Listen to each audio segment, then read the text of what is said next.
Y'all can't be serious. Y'all can't be serious.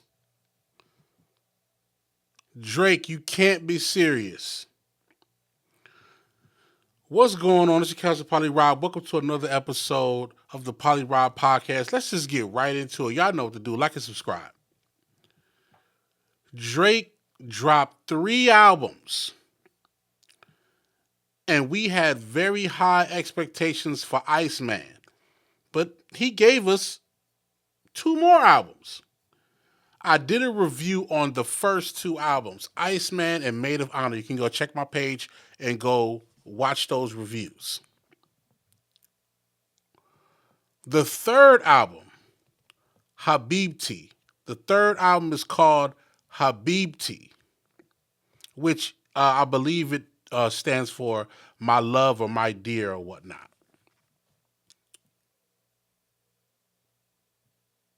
This is not really going to be a review. Very short review.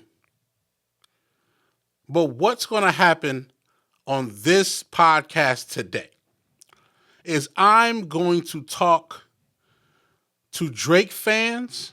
I'm going to talk to Drake stans. I'm going to talk to fans of Drake and Kendrick. I'm going to talk to fans of hip hop. We got to talk about this, man. We got to. First, let's get into the album. We're going to talk about the pros and the cons. The pros are there is one song that I feel like is a dope song. That is a good song. And that song is WNBA. WNBA is a good song. I like the wordplay. I like how he's playing off of the energy of the WNBA, traveling, balling, you know what I'm saying?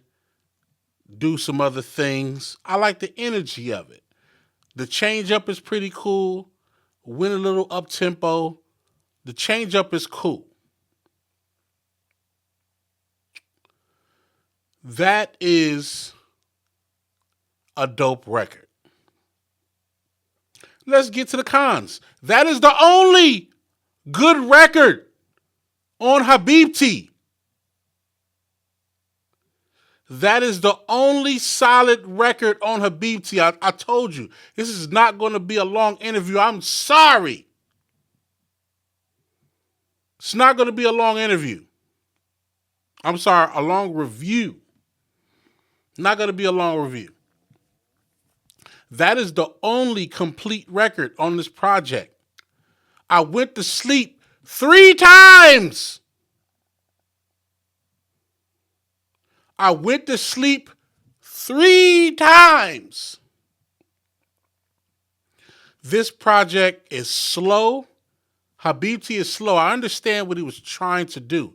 You're trying to appeal to the ladies, to the R&B crowd. I see what you're doing. It's not translating well. It's not translating well. Sorry. It's just not. Songs are incomplete.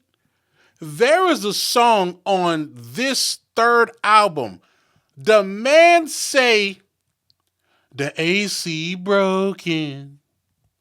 I gotta go outside to Circle K and get me a soda. What? What? I'm on tour. I hope you don't hate me for being on tour. What? I understand the concept of the song.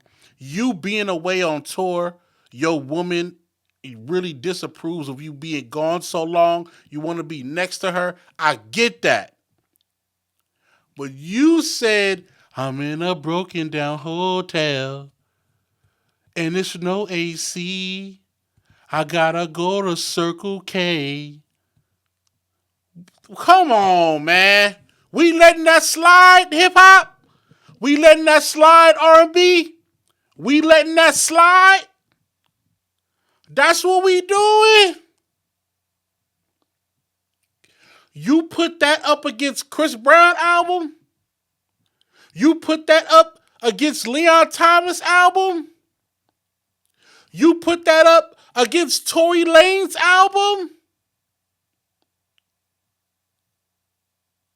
You putting these songs on HABIBTI, you measuring that against the R&B records and the slow records that everybody else is putting out? The Kailanis?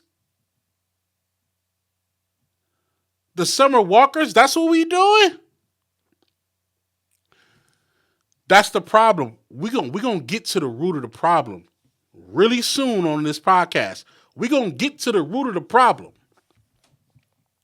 HABIBTI is lackluster at best. I gotta be honest. You know I gotta be honest. Iceman got some good records on there. Got about I think a slapper or two, maybe. Maid of Honor probably got like 4 records. This HABIBTI, one record is pleasurable. He did a record called Classic where he tried to go back to the classic R&B sound. It didn't work out. It didn't work out. You were close. You were close, but it's not there. You should have got one of these original R&B producers that really do the R&B the right way. The Tanks. The Baby Faces. I don't know if you want to go that route of bringing them on because I know you might be against everybody, but you should have brought them in to do some R&B, bro. I'm sorry. I'm sorry.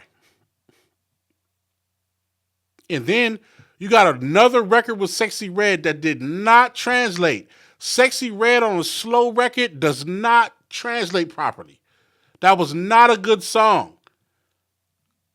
You tried Sexy Red on Maid of Honor.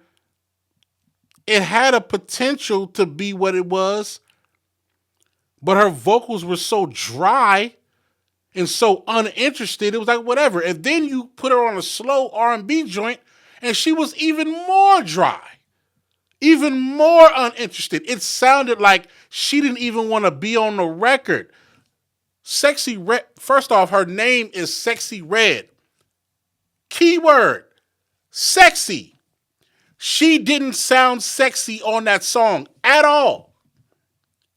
It was a slow record. She could have been doing some, sexy flow or approach or, I don't know, moan on the song. I don't know. But it was not sexy at all. And her name is Sexy Red. And in my opinion, in my honest opinion, it's not even Sexy Red's fault. It's not Sexy Red's fault at all. It's Drake's fault and whoever is in the studio with him saying that this is hot. It's not hot. You could have listened to that Sexy Red record and immediately be like, nah, man, this is not it. We gotta come in a different direction. Can't nobody tell me that song is pleasurable. I'm sorry. Gotta be honest. You got Sexy Red on the song and she don't sound sexy. She sound nervous. She sound uninterested. She sound like she want to get this verse over with and get up out the door. That's what she sound like on the song. Put it in the comments. Let me know if I'm wrong. Let me know if I'm wrong. The whole project, the whole HABIBTI project is filled with records that are once again not put together, not produced properly. Now the producers, they've been doing a thing with the beats so far through the whole project. They've been doing a thing with the beats. I can't take that away from them. But in my opinion, maybe they're just not producers. They're not they're not arranging the records. They're not they're not displaying what should go in what pocket. if this is a good line to even keep, they're not telling Drake, hey man, this is not going in the right direction. Let's try something else. They just submitting beats to Drake. Hopefully they get a placement. That's not cool. As a producer myself, the best records that we make at Local Astronauts are records that we come together as a team. We add elements based on our expertise for the artist to really bring out what's needed for the song to exist, not just submitting beats and hopefully they pick them and do something with them. Ask the artists that work with us. When they come in the lab, it's an experience. Making a record is an experience. Yeah, every now and then if somebody out of town or somebody say, hey man, I need a beat pack, send me something. Yeah, for sure. I'll send out beats. Yes, you can get placements that way, for sure. But a lot of the times with the artists that I work with, they still have their team of producers or whatnot. So even if I send a beat pack of 3 or 4 or whatever, if they get it, they might be like, okay, this is what I want, this is what I want. You know what I mean? I don't want this. But then they still have their producers that will vocal coach them into delivering the record the right way. Or people will fly out and have us do it. They'll fly out and say, hey, man, we need you to come make these records sound cohesive. The sound design need to be right. The layout need to be right. We need y'all to produce this. Yeah, we got a producer to do the beat. We got a beat maker to do the beat, but we need y'all to come produce it. Produce the song, produce the project. I feel like that's what Drake needs. Drake needs somebody to come out and produce the project because this is terrible, bro. And I'm upset because I want to hear fire from Drake. I want to hear fire.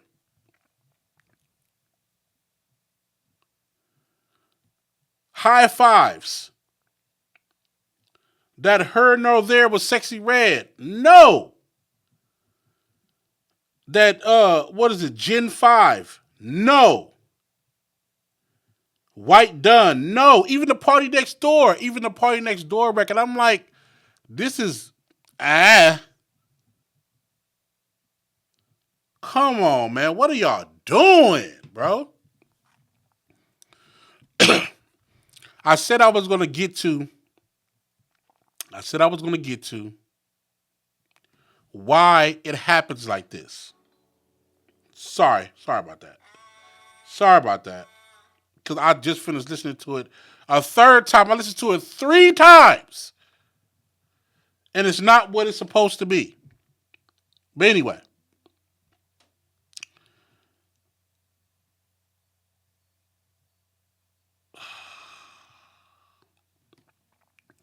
One of the main things that I want to bring to your attention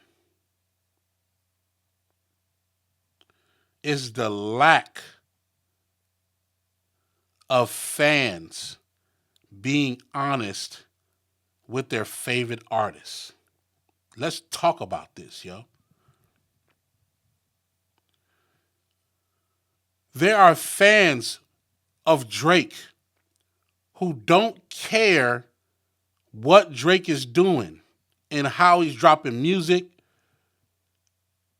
They will accept trash because it's Drake. Let's be honest.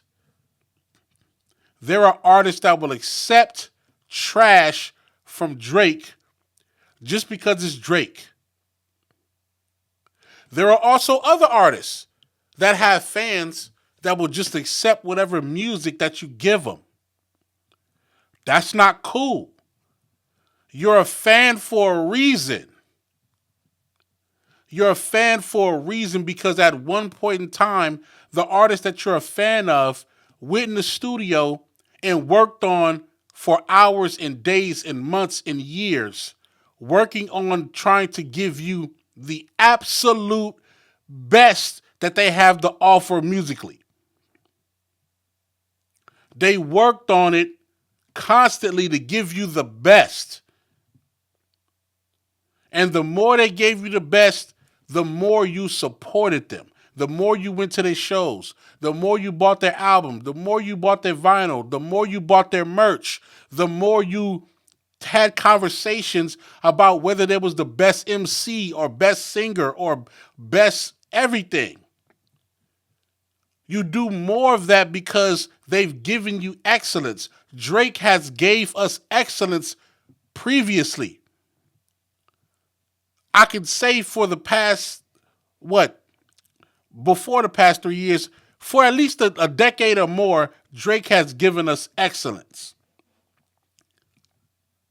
That's why we know when he's not giving his best.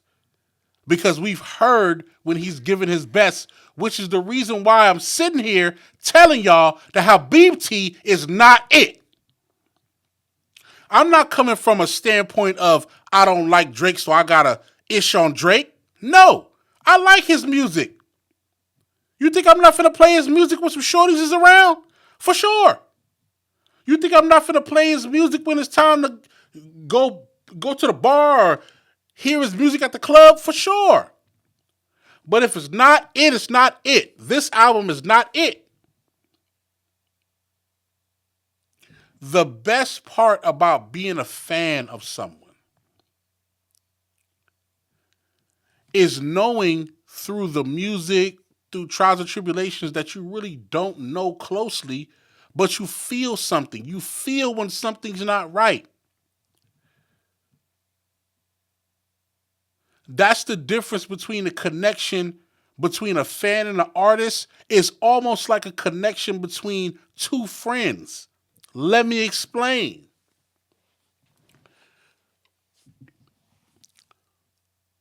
Two friends, right? I don't have to say if they're best friends or not. It's just two friends, bro. Two friends that's known each other for a certain amount of time. You can tell when somebody, your friend, is not right. You can tell when they off.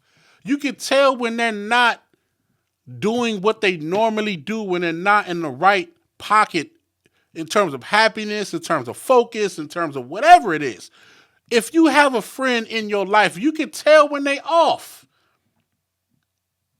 Same thing with an artist and a fan. A fan can tell when an artist is off, when they're distracted, when they're not giving their best, when they're not doing something right. They can tell. You know why? It's because they spent time with that artist's music. They spent time when they was at the peak of their artistry. They spent time when they was going through what they was going through on their mixtapes and their freestyles and their interviews and their first album and their second album. So when they get to a project with their favorite artist that they're very excited about and they listen to it and it's not hitting right, hey, first off, for all y'all Super Drake stans that want to say, you got to warm up to it. No. We have never had to warm up to Drake's music. Never. We have never in the history of Drake's career had to warm up to his music. We knew the slappers as soon as the album came out. We knew what was fire as soon as the album came out, immediately. So I don't want to hear that, you got to warm up to the album. I don't want to hear that. No. We're not doing that. Back to what I was saying. You can tell when something's off. Now, in these two scenarios, an artist and a fan, you can tell when something's off. Just like an artist can tell when the crowd is not receiving them well. You can tell. You can tell when you're on stage and you're trying to rock it and they're not receiving you well. You can tell. Same thing with two friends. You can tell when something's off, when something's not quite right. Now, there's two types of people in these two scenarios. There's two types of people. There's the friend or the fan that's going to tell you when something's not right, that's going to be honest with you and say, hey, man, what's going on? Because this is not hitting. Hey, what's going on, friend? You not in your right state. You're not in your right pocket. What's going on? There's that friend. Then there's the other friend, and we got these two types of friends all around us in our lives. The second type of friend is the one who recognizes that something is wrong, but they believe that continuing to act the same and treat them the same and not address what's wrong, they think that's in the best interest of their friend. They think that's in the best interest of their artist. So they don't say nothing. Everything fire. Everything's okay. We know you popping. We know you on top. That friend is never going to address when that person is wrong, something's off, something's not right. That fan, that friend is never going to address it. They're going to sweep it under the rug. That's the friend that will, if you got a drug problem, they're like, oh, man, he good. He going to snap out of it. If you got an alcoholic problem, don't even trip. He going to snap out of it. They're going to pacify you right into rehab. They're going to pacify you all the way until you crash. And then when you sit back and you be like, hey, man, why you didn't tell me I was tripping? They're going to say, well, I thought you was okay. You got two types of fans. Drake, you have two types of fans. You got fans that have been loving you your whole career, and the ones who's telling you right now, you're not putting out the best music. It's a cool start. It's a cool start, but you're not putting out your best music, bro. The sooner you realize that, the sooner you can get back to yourself, because I know you want to get back to yourself. The sooner you realize what has affected you, truly affected you, the sooner you realize that you did take a loss, is the sooner you can get back to your wins. I'm sorry. I'm not going to sit here on my platform on YouTube and make it seem like you put out the best album ever. Nope. We're not doing that. It's not it. Last thing I want to say before I go, because I'm not trying to make this a long video, but I got to be honest, yo. There's rumors or speculations or people talking saying the reason why this album is not that good is because this is his exit album. He dropped 3 albums so he can get out of his UMG deal. That's what everybody's saying. That's what the fans, that's the fans who can't live up to the reality of this project being terrible or just not good, not cohesive.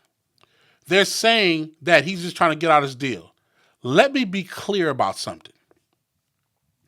No one is refuting that he's not trying to get out of his deal. He is definitely trying to get out of his deal. We understand that. Drake and UMG are not a thing anymore. What I'm saying is, and please listen to what I'm saying.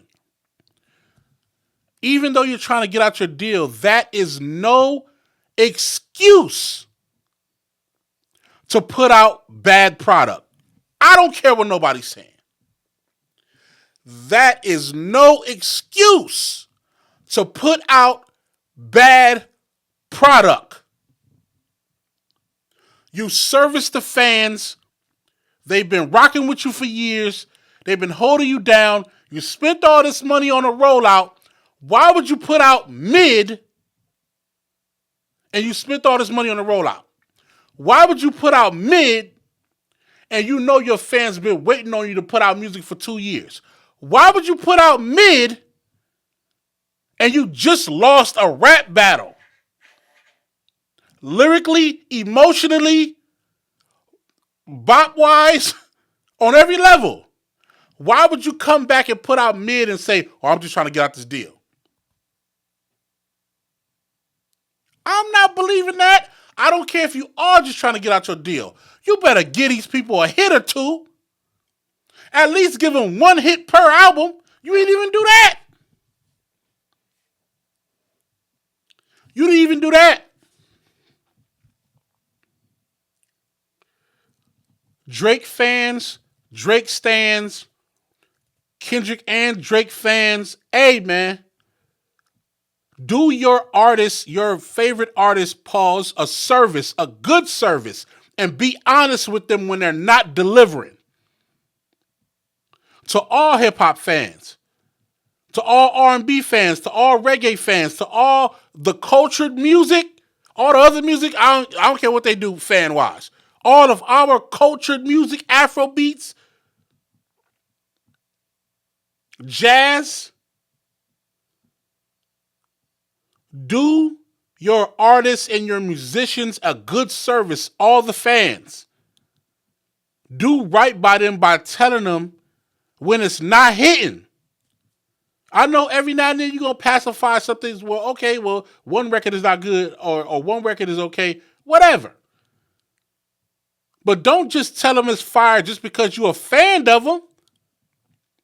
Because the real fans tell you if it's fire. The real fans tell you if it's not fire. The real fans tell you, hey, you was almost there. The real fans tell you, hey, keep going because you're going to get there. The real fans is going to be with you on the journey. They're going to critique and still love you. They're going to critique your music, good or bad, and still love you. That's what y'all don't understand. They're going to critique you and still love you. But the critique is real. Hey, bro, that's not it.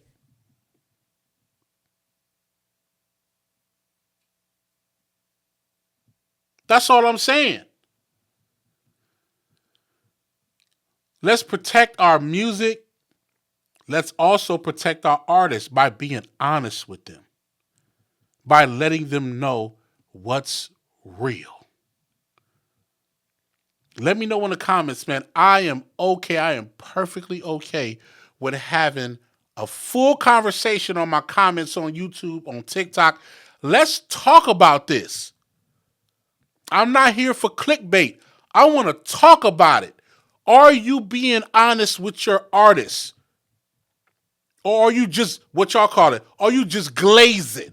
Are you just glazing? Is this album, the music on this album, living up to the quality of the previous albums that he put out? Let's be honest. Let me know in the comments, man. I'm here to have a full conversation. Let's talk about it. Y'all know what it is. Council Party Rob, Workload.